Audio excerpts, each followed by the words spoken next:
শুরু করছি খুব স্পেশাল একটা গল্প PRTM এর কাশ্মীর সিরিজ। এই সিরিজে আমি তোমাদের কাশ্মীর ঘোরাবো ভায়া অমৃতসর অ্যান্ড পাটনিটপ। এই পর্বে আমি বলবো আমি কিভাবে অমৃতসর পৌঁছালাম আর অমৃতসরের কোন কোন জায়গা ঘুরে বেড়ালাম। So welcome to a grand new blog of PRTM। আমরা দুর্গাপুর থেকে শুরু করছি আজ কাশ্মীরের উদ্দেশ্যে।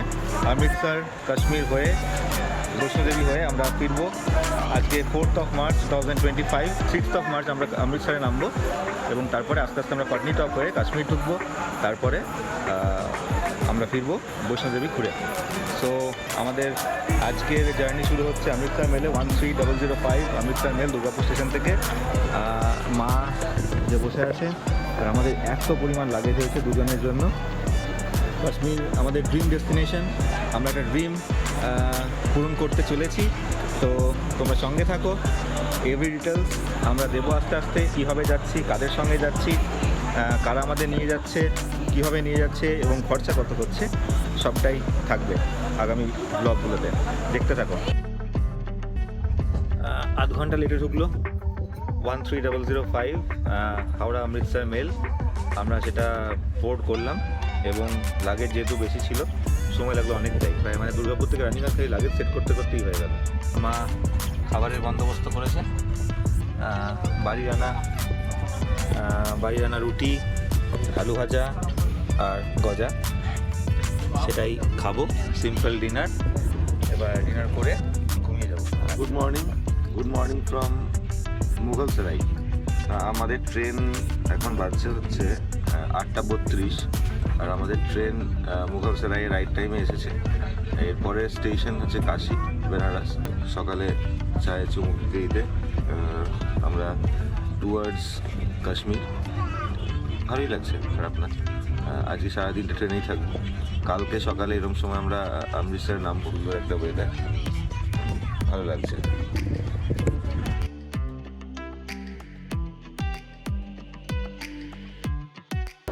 অমৃতসর মেল আজকে বিফোর টাইম বারাণসী ঢুকে গেছে। প্রায় 1.5 ঘন্টা মতো লেট।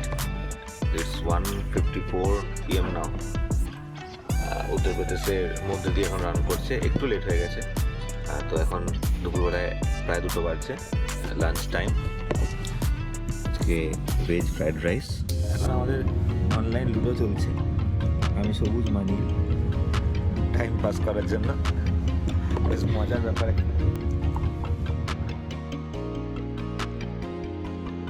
চলতে থাকলো সফর নানান জায়গা দিয়ে, নানান অচেনা রাস্তার উপর দিয়ে আমরা যেতে থাকলাম অমৃতসর। তোমাদের সুবিধার জন্য হাওড়া, শিয়ালদা ও কলকাতা থেকে অমৃতসরগামী সব ট্রেনের ডিটেলস দিলাম। প্রায় 4টে বাজছে, ট্রেন মোটামুটি আধ ঘন্টার মতো লেট। এখন এসে পৌঁছালো লখনৌ। নানা জাতি, নানা মত, নানা পরিধান, বিবিধের মাঝে দেখো মিলন মহান। আমার এই সুন্দর দেশের নানান জায়গা পেরোতে পেরোতে, নানান মানুষ দেখতে দেখতে আমাদের সফর যেন আরও সুন্দর হয়ে গেল।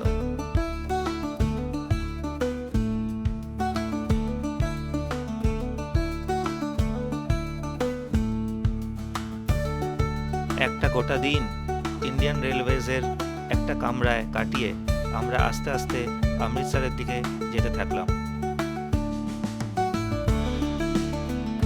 রাত তখন 8:13 যখন আমরা ব্যারেলি এসে পৌঁছালাম।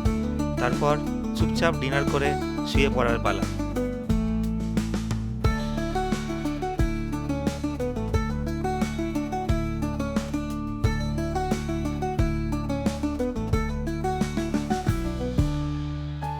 একটা সুন্দর ঘুম দেওয়ার পর সকাল হলো এবং আমরা নেমে পড়লাম অমৃতসরে, আমাদের প্রথম destination. Good morning from Amritsar. Vehicle বাইরে ওয়েট করছে, সেখানে গিয়ে আমরা বোর্ডিং করব এবং তারপর হোটেলে যাব।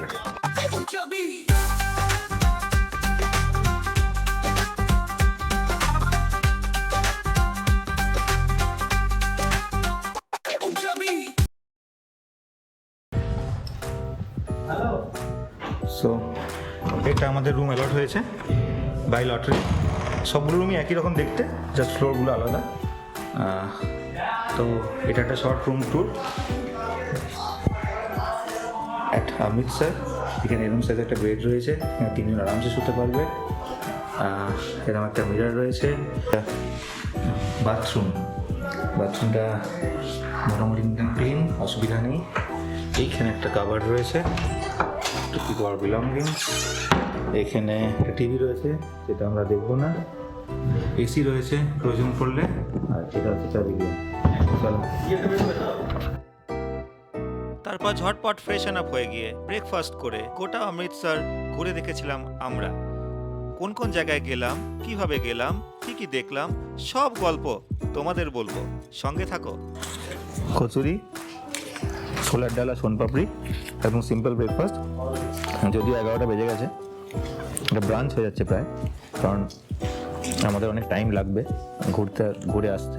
2টো বাজবে।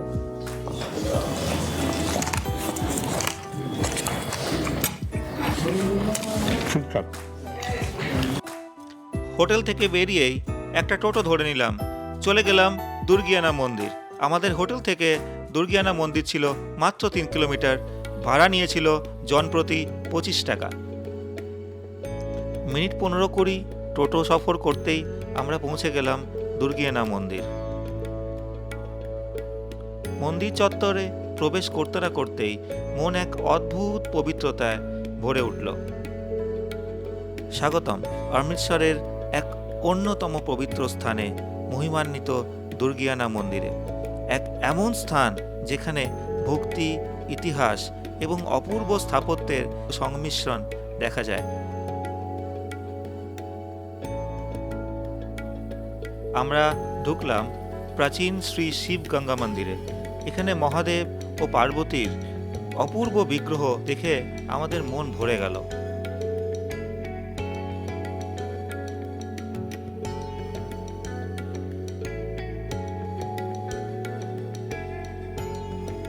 এখানে যেমন সব মন্দিরের সামনেই বিভিন্ন ভোগের সামগ্রী পাওয়া যায়, সেটা এখানেও পাওয়া যাচ্ছে। আপনারা যারা পুজো দিতে ইচ্ছুক তারা ফুল বা ভোগ সামগ্রী এখান থেকে নিয়ে গিয়ে ওখানে পুজো দিতে পারেন। এটাই হচ্ছে মেন দুর্গিয়ানা মন্দির, এইটার গেট, এবং আমরা প্রবেশ করছি মন্দিরের ভেতর। 1921 সালে নির্মিত এই মন্দির। মন্দিরের সীমানায় প্রবেশ করতেই চোখে পড়বে বিশাল রূপার দরজা, যা সুন্দর নকশায় খোদাই করা হয়েছে বিভিন্ন পৌরাণিক চিত্র। এই মন্দির, যা লক্ষ্মীনারায়ণ মন্দির নামেও পরিচিত, প্রধানত দেবী দুর্গার উদ্দেশ্যেই উৎসর্গিত এবং হিন্দু ভক্তদের কাছে খুব মহিমান্বিত।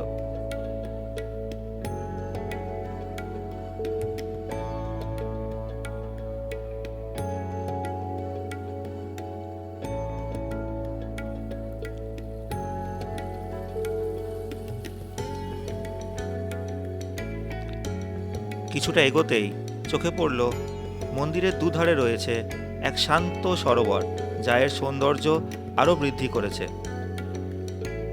আস্তে আস্তে এগিয়ে গেলাম মূল মন্দিরের দিকে, যা অনেকটাই পাঞ্জাবের স্বর্ণ মন্দিরের আদলে তৈরি। মন্দিরের ভেতর ফটোগ্রাফি নিষিদ্ধ ছিল, তাই বাইরে থেকেই বিগ্রহ দেখানোর চেষ্টা করলাম। প্রধান গর্ভগৃহে প্রতিষ্ঠিত আছেন দেবী দুর্গা, ভগবান লক্ষ্মীনারায়ণ এবং হনুমানজি। 16 শতকের এই ঐতিহাসিক মন্দিরটি স্বর্ণ মন্দিরের স্থাপত্যের সাথে মিল থাকলেও এর নিজস্ব ধর্মীয় এবং ঐতিহ্যগত মূল্য রয়েছে। এখানে চোখে পড়ার মতো ছিল এর মোজাইক ওয়ার্ক, টাইলিং ওয়ার্ক এবং সিলভার প্যানেলের ওপর দারুণ দারুণ সব কারুকার্য। মন্দির চত্বর ঘিরে ছিল এক অদ্ভুত স্নিগ্ধতা। সরোবরের পাশে প্রত্যেকটি বিগ্রহ, প্রত্যেকটি গাছপালা যেন এক অদ্ভুত পবিত্রতা বহন করে আনছিল। মূল মন্দিরে কিছুক্ষণ কাটানোর পর আমরা চলে গেলাম প্রাচীন শ্রী বড়ে হনুমান মন্দির। দুর্গিয়ানা টেম্পলের ঠিক রাইট সাইডে প্রাচীন শ্রী বড়া হনুমান মন্দির, সেখানে আমরা যাবো এবার। 700 वर्ष प्राचीन माँ दुर्गा जी का मंदिर। অমৃতসর।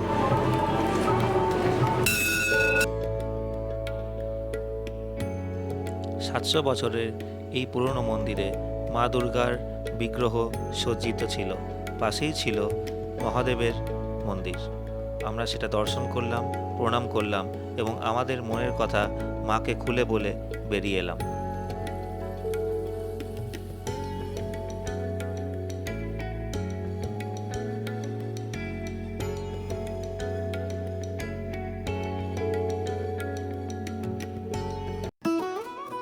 প্রবেশ করলাম প্রাচীন শ্রী বড়ে হনুমান মন্দির। এই মন্দিরের প্রতিটি স্তম্ভ যেন এক একটি শিল্পকর্ম, যা যুগ যুগ ধরে আধ্যাত্মিকতার সাক্ষ্য বহন করছে। মন্দির বন্ধ হয়ে গেছিল, ভগবানের বিশ্রামের সময় হয়ে গেছিল তাই।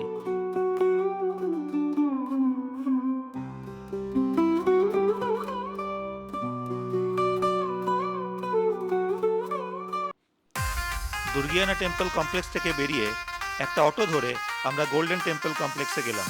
অমৃতসরের সব জায়গাতেই টোটো অটো অ্যাভেলেবেল, তাই আপনারা খুব ইজিলি যে কোনো জায়গায় টোটো অটোতে পৌঁছে যেতে পারবেন।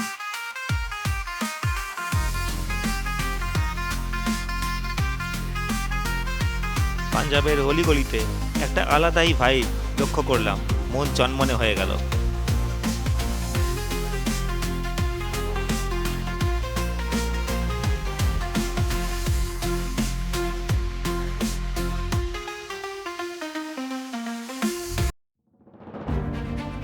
এই সেই জালিয়ানওয়ালাবাগের প্রবেশদ্বার, যেখানে ব্রিটিশ সেনা আমাদের নিরস্ত্র ভাই বোনদের উপর নির্বিচারে গুলি চালায়।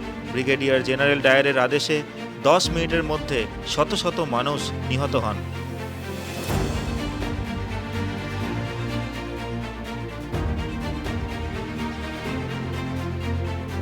এই দেওয়ালে এখনও সেই বুলেটের চিহ্ন রয়েছে, যা মনে করিয়ে দেয় সেই নারকীয় হত্যাযজ্ঞের কথা।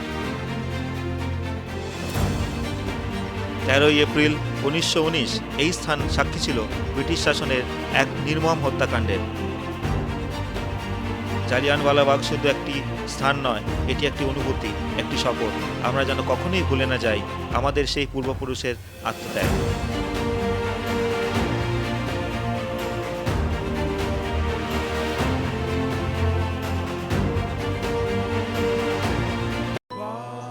জালিয়ানওয়ালাবাগের পাশেই অবস্থিত স্বর্ণ মন্দির। আমরা পায়ে হেঁটেই স্বর্ণ মন্দির চলে এলাম ও স্বর্ণ মন্দির দর্শন করলাম।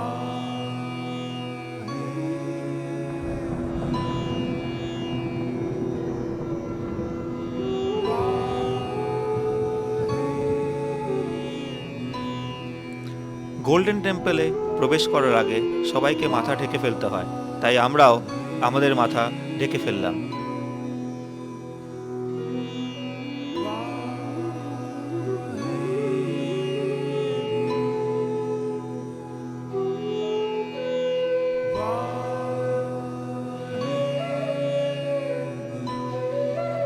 স্বর্ণ মন্দির একটি স্থাপত্যের বিস্ময়, আধ্যাত্মিকতার প্রতীক আর শান্তির এক অনন্য স্থান।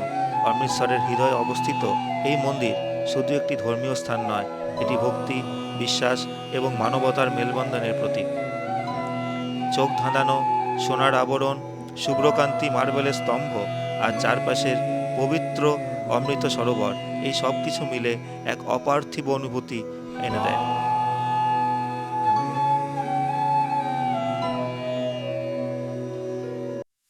স্বর্ণ মন্দির দর্শন করে আমরা বেরিয়ে পড়লাম ওয়াঘা বর্ডারের উদ্দেশ্যে। আট্টারি বর্ডার, যা ওয়াঘা বর্ডার নামেও খ্যাত, সেখানে যে প্যারেড হয় তা দেখার জন্য আমরা খুব এক্সাইটেড ছিলাম।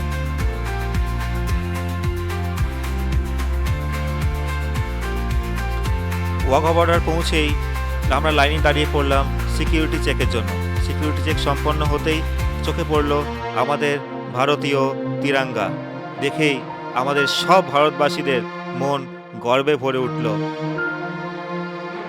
আমরা ভারতীয়। আমরা আস্তে আস্তে গ্যালারিতে প্রবেশ করলাম এবং আসন গ্রহণ করে আমরা সেদিনের অনুষ্ঠান দেখতে শুরু করলাম। সেখানে উপস্থিত প্রত্যেকটি ভারতবাসী যখন একসাথে বলে উঠল হিন্দুস্তান জিন্দাবাদ, আমরা আলাদা একটা এনার্জি ফিল করলাম। সেদিনের অনুষ্ঠান আপনাদের জন্য রইল, দেখুন আর উপভোগ করুন।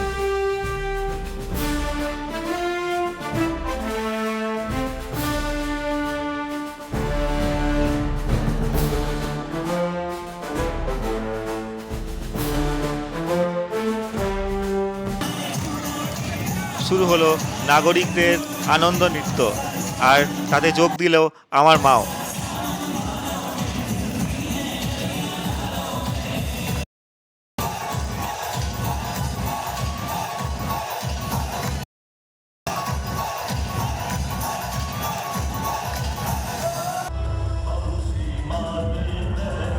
তারপর শুরু হলো বিএসএফ এর থিম সং এর প্রদর্শনী।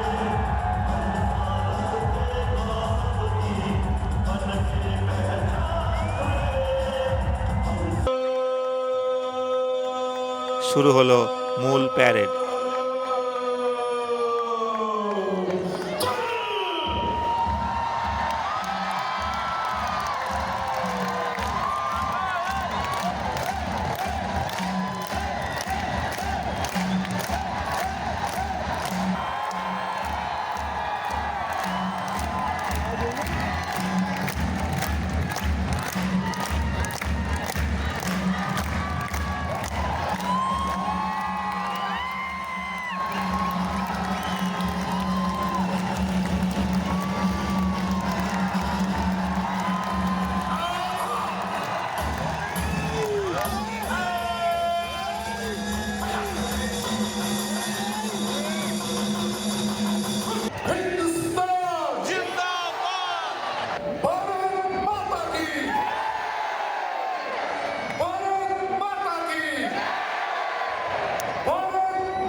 ওয়াঘা বর্ডারে এক অনবদ্য অভিজ্ঞতা সঞ্চয় করে আমরা ফিরে এলাম অমৃতসর।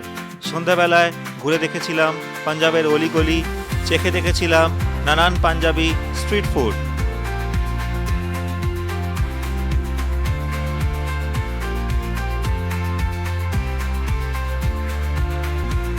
সে এক অনবদ্য অভিজ্ঞতা, যেটা মুখে বর্ণনা করা যাবে না।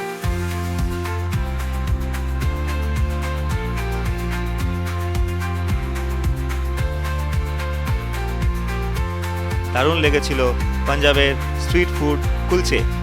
তারপর চলে গেছিলাম আবার স্বর্ণ মন্দির দেখতে। সন্ধ্যাবেলায় স্বর্ণ মন্দির নাকি দারুণ লাগে, তার যে রিফ্লেকশন জলে পড়ে তা নাকি খুব সুন্দর। আমরাও গেছিলাম তা চাক্ষুষ করতে।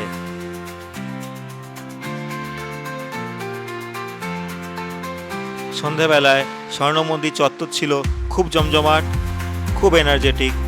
চারিদিকে বিল্ডিংগুলোতে আলো ঝলমল করছিল, মানুষের মধ্যে দেখা যাচ্ছিল এক দারুণ উদ্দীপনা। আমরা হাঁটতে হাঁটতে আস্তে আস্তে যাচ্ছিলাম স্বর্ণ মন্দিরের দিকে, আর রাস্তার দুধারে ছিল বাজার। সেই বাজারে নানান টুরিস্ট শপিং করছিল, আমরাও ব্যতিক্রমী নই, আমরাও কিনেছিলাম দু একটা পাঞ্জাবি আইটেম।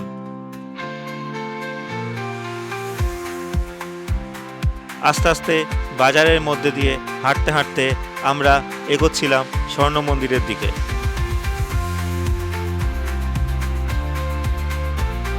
স্বর্ণ মন্দির ঢুকেই এবং প্রথমবার স্বর্ণ মন্দিরকে সন্ধ্যাবেলায় দেখেই আমাদের চক্ষু ছানা বড়া হয়ে গেল। এত অপূর্ব লাগছিল, বর্ণনা করা যাবে না। তার সঙ্গে ভেসে আসছিল গুরুবাণী। দেখুন সন্ধ্যাবেলায় কি অপূর্ব লাগছে স্বর্ণ মন্দির।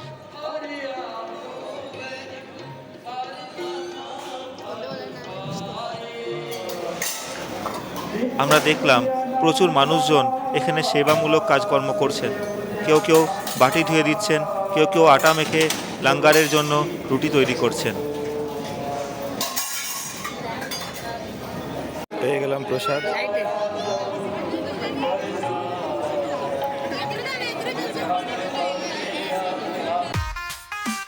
স্বর্ণ মন্দির দেখে আমরা ফিরে এসেছিলাম হোটেলে। এই ছিল আজকের আমাদের অমৃতসর পর্ব। পরবর্তী পর্বে থাকবে অমৃতসর থেকে আমরা পাটনিটপ কীভাবে গেলাম এবং পাটনিটপে কী কী ঘুরে দেখলাম। তোমরা থাকছো তো?